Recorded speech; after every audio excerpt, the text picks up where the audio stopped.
So in this Pages tutorial video, I will be showing you guys how to add a drawing on the Pages iPhone application. So once Pages is opened up, in the top right area, there's that purple square. Select that.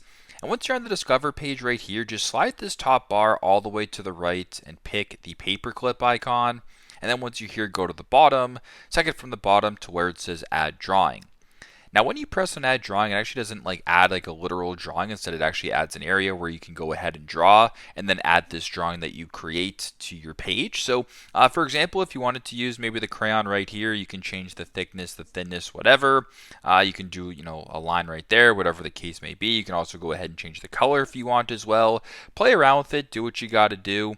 So if you wanted to do that, for example, you can slide over, you can add highlighter, and if this is your masterpiece, which it is for me and it looks good to go, go to the top left, press on the orange circle to confirm and check. So there you go, pretty simple, pretty straightforward. That is how to add a drawing on the Pages iPhone application. Thanks again for watching, and I hope this video helps.